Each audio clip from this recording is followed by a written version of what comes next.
Hanging out with you guys in Coastal on the Last Call podcast with Jake Coker. I'm Mick Gillispie. We always do this, but this is our first live podcast. So I wonder what that means for us. We'll find out right after the open.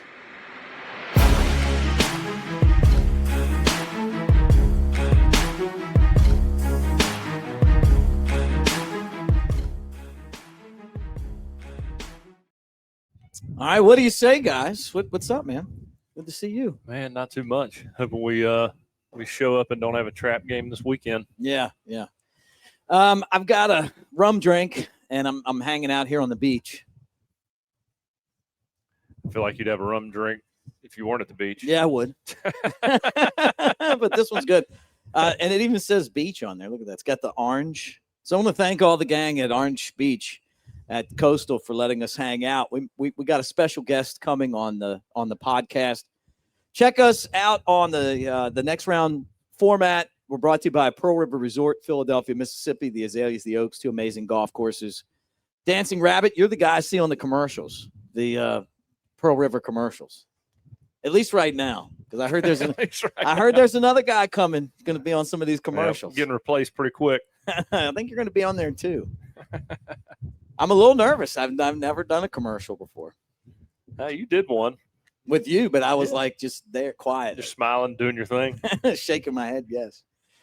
So Bama with a win over Tennessee, I loved it. I mean, that's what it's all about, right there. Yeah. Was able to be there. It was pretty awesome. 10-year reunion. Yeah, I saw that. I wish we talked about this last show. Yeah, but I mean, the thing about it is like to now have Ryan Anderson jumping on. You guys, I see you guys wearing your jerseys, and you get to go out you're hanging out with Nick Saban, taking pictures. Hey, I was telling Mick about Coach Saban still got it. Know how I didn't want to wear my jersey, and all of a sudden he put that face on. Get your ass over here. Hey, look, Coker. Everybody putting that thing on, trying to get him to put that jersey on. I watched him put it on his daughter, put it around his neck. Coach Saban looked at him, hey, threw that jersey on and ran over. Yes, sir. Talk that shit now. Is Coach Saban different now that he's like he's a guy doing the TV thing, or is he? I don't really think he's different. I think like just for us, it's like, like your parents raised you, right? You grow up and they strict, and once you get out and on your own, it's like, all right, they have a drink with you. I kind of feel like he's just in that phase now, where he's still got the dog in him. He just keeps it in the cage a little more often. Yeah, right. Yeah. So what'd you guys learn in Tuscaloosa? You still got it?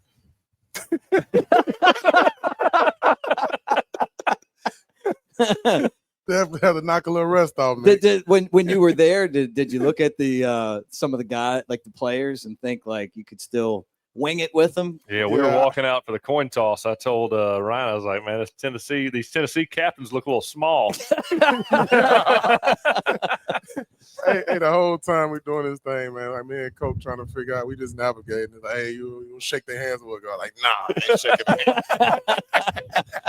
I was like, man, number 7 looks like he's talking a little shit to Ty. I'll have to get after him a little bit. When the funny thing to me was like, I see you two, right? And you two did the podcast together, with the guys on the team, which was great. You did a great job. I produced it, so I was behind the scenes there. See, it was weird to see the cut up of it compared to what it was, but I like those guys. Like the young guys are obviously kind of a different mentality than, the TikToks and stuff, but Ryan Williams is a good dude, man. Just forget about like the football part of it. He's a good guy. Great kid, man. Great kid. No, I mean, we make the jokes. I mean, the good guys is it's a different world 10 years ago. It's kind of strange, but I don't know. I've never been big into the social media world. No, we have trouble getting you to repost the shows that we do. I can't imagine. I can't imagine. Please retweet this. I know. I can't imagine dancing in front of a camera though. No, I can't either. I can imagine you dancing.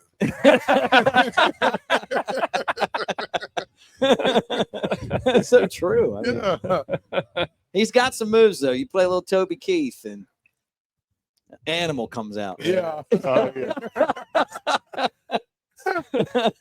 will hunt every now and then. Oh yeah.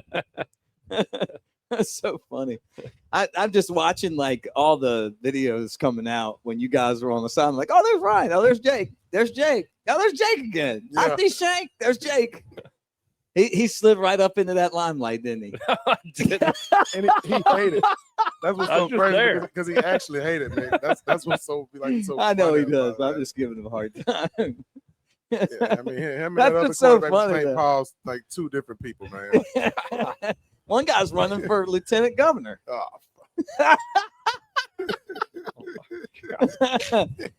It's a new world these days. new world, man. New world. It's like, I'm gonna quit my basketball coaching job. I'm running for Senate. Run him, yeah.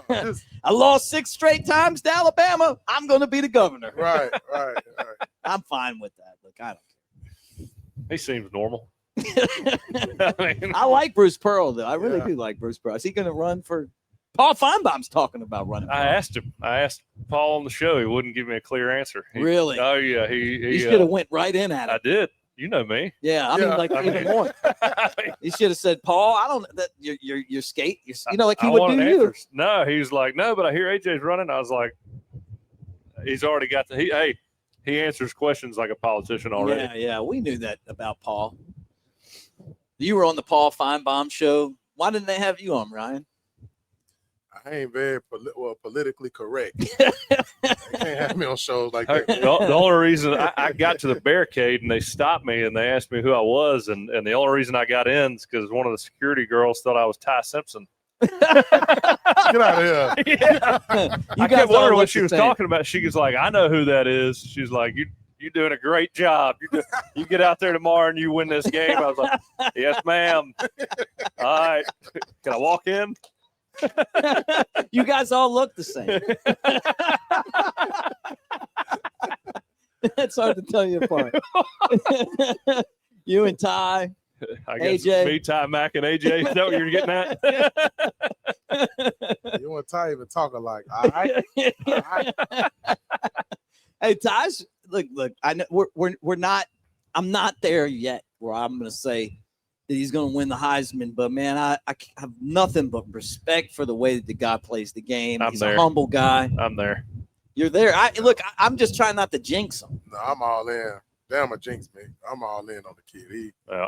He working hard. He keep performing. Like I'm time for Heisman. Yeah. I'm just telling you, can tell when you watch him play that he literally knows exactly what the defense is doing all the time, and he's about as accurate. He's as accurate as anybody in the country right now. And when you take his mentality with his accuracy and his arm talent, and there's just nobody in the country like him. I mean, I think Carson Beck has similar arm talent, but in terms of knowing the answers on the test, he's about as good as they come in the country, but Ty's one little step ahead of him. Yeah. The way that he can thread the needle is pretty impressive, and he's got some great wide receivers to throw the ball. It's like I'm saying, man, he sees things in slow motion. Yeah, right. Right now, he sees everything so well that it's in slow motion. And again, I've been there where you just see jersey colors and you think somebody's not open, and he is able to actually. I mean, everything's moving so slow in his head. He's able to really dial in on each matchup, each throw, and thread the needle if he has to. It's crazy what he's doing right now. Mm-hmm. That was the knock on him too. Remember when he was in the competitions with Milrose, like the game's too fast for him. So for him to be able to overcome that, part of it though, I think is just the experience of being in real games too. Yeah, you can't. When I saw him play against Florida State, like I knew he wasn't a problem. Like he was probably the only war daddy in that game to me. Mm-hmm. Like he fought, he kept playing, he didn't get high or low. You know what I mean? When he made good plays and when he was like the stuff, like the cards weren't turning in his favor, like he never like powder. It was always the same. Mm-hmm. And that kind of reminded me of Jalen. You know, Yeah. so he reminded me a little bit of Jalen, and he shows a little mobility, remind me of Coca. So I feel like he's the perfect quarterback for Alabama football. Yeah. No controversy, no headlines. No. Just like a selfless team first dude that's gonna show up and ball. We've had some You great hear that? quarterbacks. You hear that? Yeah, look, Mentality reminds him of Jalen, but his athleticism reminds him of me. Oh, I thought he was talking first. No, I didn't realize that. I thought you meant like his leadership and toughness reminded me. Yeah, absolutely. I think that's what he was going for, but I'm going to go ahead and I'm going to speak for him Look, here. Look, I go on the record. Jake Coker, my favorite all-time quarterback. I love hearing Hell, that, man. Fuck yeah, man. All you guys say, but the funny thing is that you guys say that. It's you guys say that. Like we had Ha Ha came on. The family show. Yeah, Ha came on. What did he say? He was like, "Hey, this guy right here, you know." So I think you defensive guys, you want a quarterback that's going to go out there and be physical absolutely. and be a team guy. I think that's what Ty is. Ty, I think, is just all bought in. And you hear the stories about him and Ryan Williams. Can't beat that. No. I just think it's crazy. And it reminded me of Tommy LaStella. You know, I've worked with the Cubs for a long time and been around them. And Chris Bryant's one of the best Cubs players ever. MVP, Rookie of the Year, Minor League Player of the Year. Like, you know, everything that you can imagine in a career, plus won the World Series. And I remember hearing – first, I heard it behind the scenes, and then I think he started talking about it, Chris, KB. He's like, you know, Tommy's just that guy that just maybe gets him pumped up, gives him confidence. I'm like thinking, hey, Chris Bryant needs somebody to give him confidence, you know? But everybody does. And it feels like Ryan Williams is that guy. He's the most special player that they have because of his skill set, right? Like, he might not be the best player right now, but he's the guy with the most amazing skills. The lunchbox got so much stuff in there, Exactly. But he needs Ty to just kind of remind him, like, hey man, you got this. And he's a young guy right now. Like, a lot of people forget that he's 18 years old. You know, this should be his freshman year. It's putting a lot of weight on his shoulders. And for a guy that's actually like, once you have all that notoriety and hype around you, you don't really get the grace to develop. Yeah. He's still a guy that needs to develop. You know what I mean? He got to learn how to run routes. He got to learn the game a little bit more. So he growing through that stuff right now too, you know, and being scrutinized while he's doing it. So I think it's I mean, with the money and notoriety that he has at 18 years old, I mean, golly, just being a guy who doesn't get out there and get in trouble and you know, do the wrong thing 50% of the time. Right. And that's a tough spot to be in. Oh, yeah. I mean, I played quarterback for 1 year at Alabama. I was 22. I mean, that was a lot at 22 years old. I can't imagine at 18 when you're supposed to be a freshman. Yeah. Dealing with all that and having the money to be a total idiot at the same time. Oh, yeah. I wish I had gone through that. Yeah.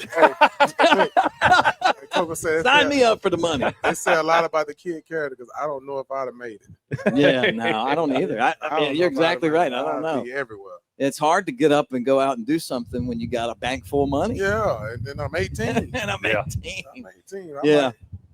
Well, he had a great game, Ryan Williams, against Tennessee, and he showed you exactly what he means to this team because he can do things that other guys can't do. Right. I think Ty Simpson's off to what could be a Heisman winning season, but you got to play the next game on the schedule. And South Carolina can beat Alabama if they don't go down there and do the things that they need to do. They turn the ball over, which they haven't done. They get penalties, which they haven't done a whole lot of. If they kick field goals or at least attempt to kick field goals, because there's nothing guaranteed about Talty coming in to kick. And if he misses some field goals, you never know what might be in his shoe. You know, no, I'm just kidding. He's not there yet. Hey, Mick, but hey, you start to feel that, man. Like we back here again. Get it in the end zone. Right. People can say what they want to say about Jalen Milroe, but I'll tell you what, nobody was better at getting into the end zone than him, man. You got inside the 20, you were going to score a touchdown. So you didn't even need Graham Nicholson last year because the guy scored so many. Now we kind of need a field goal kicker. And outside of 40 yards, he's pretty inconsistent. But you got to go and score touchdowns. They've done a great job of using the tight ends. I love that the way that Jam Miller and Kevin Riley can catch the ball out of the backfield. I thought that, I'm going to be honest, I said it on here, like I'm not the training staff, but I was a little uncomfortable with Jam Miller coming back so fast after the concussion, man. I just was. Yeah, see that when I saw him before the game dressed out, so I was like, whoa, you know what I mean? But some guys different than others. You know what I mean? You got some guys that heal a whole lot better, and I know that training staff there. One thing about them, they're gonna take care of the players. I know Jeff, Jeremy, and them, they do a great job of that. Concussions are the weirdest injury. Yeah. I mean, in terms of who comes back and who doesn't. Of course, again, I don't even know how to talk about them. Some guys, I feel like, some guys get a concussion every week, and then it becomes a debilitating issue, Right. And then some guys just come right back. I had some guys, I think they answer the concussion questions wrong every time. So they're just like, well, screw it, just put them in there. Yeah, put them in. I had one. I told you this when I played lacrosse at Alabama against Georgia Tech. A guy hit me on picking up the ball. A little Asian guy was really flying around, but he hit me, and I didn't know I had a concussion until they took me out of the game because I was running through the sideline. I thought I was in the middle of the field. He got you good, man. Yeah, like they were like, I was like, what do you take me out of the game for? Like they came and grabbed me and physically grabbed me and took me out of the game. They're like, you just ran through our sideline. Like, I thought I was in the middle of the field. Yeah. That's a tricky injury. Yeah. You know what I mean? Like, like there was a guy that went into your huddle that didn't belong there against Wisconsin. Thank God that wasn't me. I just ran on the sideline. So that was one I'll never forget. You remember that? Yeah, I remember. I caught one fall camp my sophomore year, goal line. We in elephant defense, so we're just like all smoking. You just closing. And I was about 2 plays of that, Mick. I come around, I thought I was Batman. Hey, I'm Batman. I don't know where I'm at. It's dark. So I know how they can be. Oh man, that's so funny. Because I'm just laughing at me running through the sideline.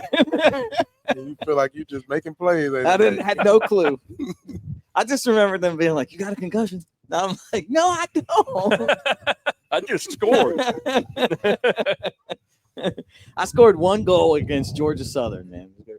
Highlight of my lacrosse career. But it's a physical sport, but not like what you guys are playing. Totally different level. But the same thing. It's like being able to go out there and come back fast from injuries is something that you want, but you don't want long-term damage being done. I think the good thing about last game was Daniel Hill, watching what he can do from a physicality standpoint at the running back position, because I feel like Alabama, the way that they're able to control the football, having someone like him, it really makes them kind of a difficult team to defend. Yeah, I think he's a bull, man. Actually this summer I went up and saw them practice, and High and Denzel was telling me about the kid that was very high on him. I think he was dealing with some type of injury at the time, but just looking at him, standing next to him, he's a specimen. Yeah, that's definitely a guy who I want to put the ball in his hand if we're in a red zone or we need a yard, something like that. So I was sitting here thinking about your injury comment about not wanting long-term damage, and I remember I was talking to Dylan about this last weekend. I broke my toe again. Broke my toe before the season started, and they put a couple screws in it. And I remember asking Jeff Allen, I was like, they put screws in it, and I went to practice like 2 days later after the surgery, and I remember asking Jeff Allen, like, is it just pain? Is there going to be permanent damage caused from this? And he's like, nah, I don't think so. And I was like, in my head, I was just like, why the hell am I even asking? Who cares? Right, yeah. You're going to be just fine. This is what you're doing. You're playing. This is what you're playing for. Like, right. What are you going to do after this? Yeah. He goes, am I going to be okay? He's like, let me show you this trophy case. Hey, guys, let me remind you that we're brought to you by the great people at Residence Inn by Marriott Ocean City. Our friend Keith taking good care of you. Look, we love Orange Beach. That's where we live. But maybe you want to go up north. Maybe you want to try something a little bit different. Residence Inn by Marriott Orange Beach is fantastic. The beautiful sunsets, the Maryland Boardwalk, all that great crab, seafood, and everything else. And I promise you, when the Next Round guys went up and did their show there, they loved it. I think you will as well. And we appreciate Keith and those guys for being part of what we do here on the Next Round and Last Call. Well, I guess we're at that point now where we're talking about Bama against South Carolina, things that you want to see in this football game. Want me to go first? Yeah, go ahead. I like to see our defensive front seven continue to like their growth. Outside linebackers, D-line included, just getting after the quarterback. Yeah. I think we did a great job of taking the next step. last week against Tennessee as far as affecting the quarterback. So I definitely like to see us get going there. I like to see us stop the run better, and I like to see us run the ball better on offense. I feel like those are the ingredients we need to like take that next level to be the team that we want to be. In the very, very warm Gulf breeze air. Go ahead, Jake. This way, it sounds windy, but it is perfect. Defensively, I want to see us stop the run. I want to see us be physical on the back end. I mean, we talked about this during the tailgate show, but again, I think sometimes our guys get caught up a little bit too much in forcing turnovers. Getting interceptions. I want to see us punish their receivers because I don't think they're going to be able to run the ball very effectively against us. They hadn't been able to do it all year. I think we're going to play pretty well up front. I just want to look when we bring pressure, when they got to get the ball out of their hands, I want to see receivers get punished and just totally, make them feel helpless. A lot of times they played Oklahoma last week. It looked like they were totally out of sync at times during that game, especially when they got down early. Just take the life right out of them. Offensively, I want to see us run the ball. I mean, that front seven to me, like Ryan said, I think it's the strength of their defense. I don't think they're very strong in the back end. They're going to have a hard time matching up against our receivers. I'd like to see us establish the run and really be able to punish them and play action pass and get back to the basics. Awesome. Well, another episode of Last Call in the books. We actually did 2 shows this week. You proud of that? Oh, yeah, we're back. We're back. Now that you got your new career as a contractor, it's. Yeah. Uh-huh. I know Ryan's going, wait a second, I'm a contractor. I actually have a business. 22 builds. Has he told you he's a contractor now, too? I wouldn't doubt it. Yeah. Shit Show LLC. Maybe you guys should talk about some of the projects that you're working on. Because Ryan actually works with me, and my house looks great right now. You see my back doors? Oh, yeah. New studio doors coming. Don't mess them up, Jake. You know what I wanted to tell you. Hey, guys, again, thank you for hanging out with us. Like, subscribe, thumbs up to the next round. Last Call, we try to do 2 shows a week here on this platform, and we appreciate all of you guys for being a part of that. Get in the comment section. Tell us what you think, and we'll talk to you next week. It's going to be a tough week for me. I'm going on a staff retreat in the mountains, but I can at least do 1, maybe 2, but you know how it is. Yeah, I hear you. I'm good with whatever. I know you are. I'm the pusher for the more shows. You're more quality over quantity. There goes your notes again. All right, guys, thank you. We're brought to you by Pearl River Resort, Philadelphia, Mississippi, the Azaleas, the Oaks, 2 amazing golf courses at Dancing Rabbit. And don't forget about the Timeout Sports Lounge. And here is their spokesman, Jake Coker, to tell you all about it. I may not suit up on Saturdays anymore, but I'm still in the game. Let's roll! In here, I call the plays, make adjustments, and lay it on the line. Want to feel that fire, that rush? Then you've got to get in the game. I used to say it in the tunnel, and I still say it now. Let's roll.